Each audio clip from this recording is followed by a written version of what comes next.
السلام عليكم خوتي وخواتاتي، مرحبا بكم معايا في قناتي وقناتكم فوزية تيفي. اليوم ان شاء الله رجعنا معكم بلا فيديو جديد. العجينه المسمن مورقه على شكل باغيت، كتجي بحشوه لذيذه واقتصاديه والمكونات موجودين في كل بيت. كتجي رطبه وهشيشه وكتذوب في الفم. كيجيو تبارك الله ما شاء الله لذاذ، واللي ذاقهم عندكم غيسولكم شنو دايرين فيهم. بسم الله على بركة الله. نبداو في المكونات ديالنا. كنشدو واحد القصعه، كنديرو واحد 500 غرام ديال الطحين اللي هو نص كيلو. كندير معلقه صغيره ديال سنيده، الملحه ديما على حسب الذوق، وكنزيد واحد الباكيه ديال الخميره ديال الحلوى من فئه 7 غرام باش كتهشش لنا العجينه كتجي زوينه. وعندي معلقه ديال الخل،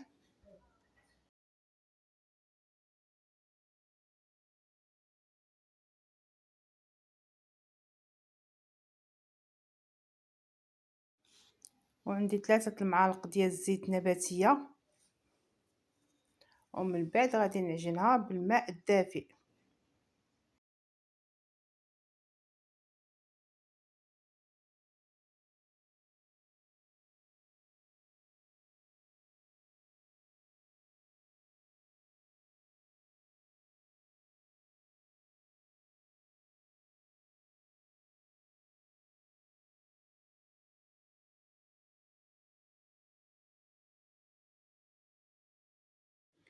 من بعد ما عجنتها غادي ندهنها بشويه الزيت، وغادي نقطع على الحجم اللي بغيت. انا ديما الكرات تحكموا فيهم نتوما.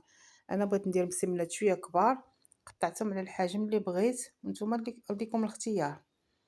من بعد ما نقطعهم ارجع معاكم.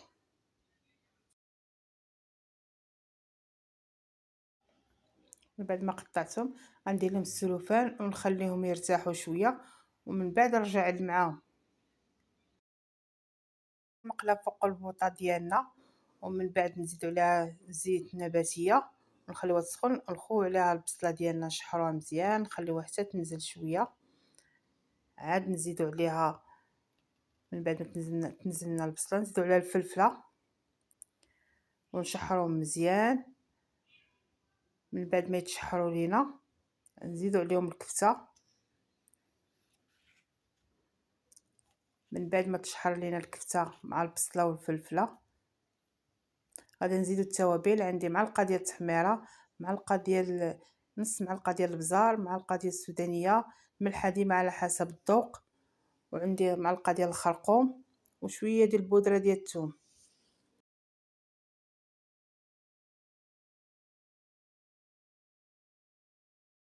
من بعد تنزيد خيزو تنشحرو مزيان حتى كيهبط حتى هوايا. كيدخل العناصر مع بعضياتهم، وكنزيد حبه ديال الكورجيط حتى هي وكنحرك مزيان حتى كيدخل التوابل فيها. كنزيدو الشعريه الصينيه وكنحركو الخليط مع بعضياتو حتى كيدمج. من بعد ما كيتدمج ليا الخليط كامل وكيتشحر ليا كلشي صافي كنحيدو من على البوطه. ممكن في هذه اللحظه تزيدوا الزيتون، انا ما تواجدش عندي الزيتون مقطع. ممكن ديروا الفرماج اللي يعجبكم، الحشوه اختياريه، كديروا الحشوه اللي كتبغيو نتوما. ندوزو المسمن ديالنا. كناخذوا اول كره كنطلقوها حتى كيبان لنا سطح العمل، كندهنوها بالزيت. ومن بعد ما كنطلقوها كنديروا لها الزبده وكنطويوها على شكل طرغيفه كما كتشاهدوا في لا فيديو.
كنطلقوا العجينه بسعانه من الزيت حتى كيبان لينا سطح العمل.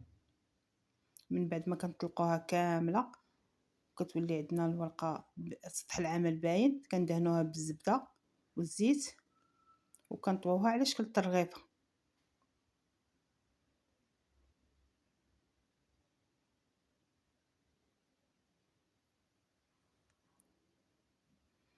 من بعد تندهنوها بالزيت ديالنا والزبده. الفيديو راه موضح راسو.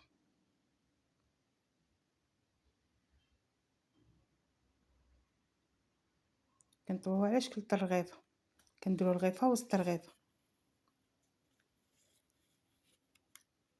عندي 6 الحبات تيخرجوا ليا 3 الحبات، رغيفه وسط رغيفه كيخرجوا ليا 3 الحبات.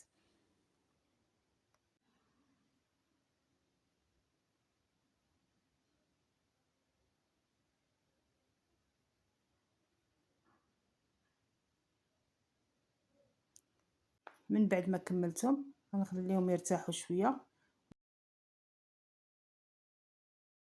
هذه هي الحشوه ديالنا من بعد ما بردات، كتجي تبارك الله لذيذه، تشهي تاكلها غير هكاك الريحه طالعه منها. كناخذوا اول رغيفه تنقرصوها مزيان عيب بصبيعاتنا، كنضربوا الجناب وكنضربوا الوسط كما كتشاهدوا في لا فيديو. من بعد ما غادي نقرصها نخلي على الحجم اللي بغيت انايا، غادي نقطعها.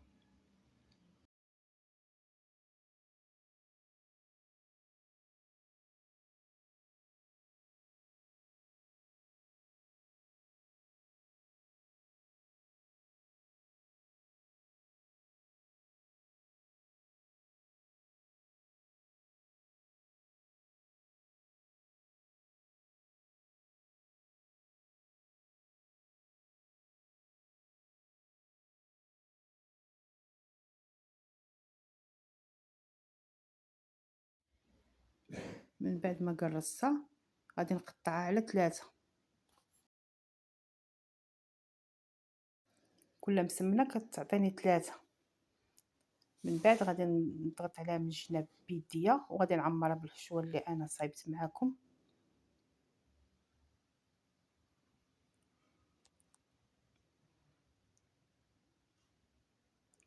من بعد غادي نتنيها نطويها كما كتشاهدوا في لا فيديو. كناخذ هذاك الجنب نردو هنايا ونرد الجنب الاخر ليه بحال المسمن، بحال غندير المسمن طوي الرغيفه. كتكون العجينه رقيقه صدقوني كيجيو زوينين ولذاذ، الا جربتوهم ما غاديش تبقاو تستغناو عليهم. من بعد ما غنصايبها غادي نحطها فوق الطاوه ديالها اللي مفرش عليه ورق الطي. غادي نكمل معكم ونرجع.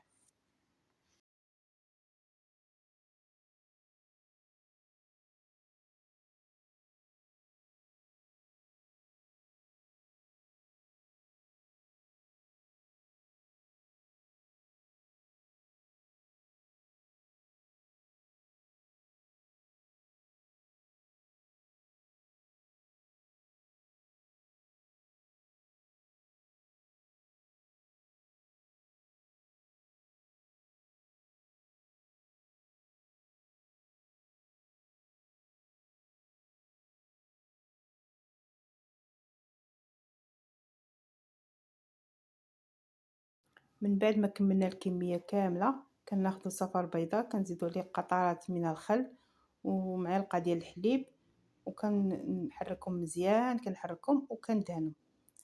كندهن الباكيت ديالنا ديال المسمن بالصفار البيض.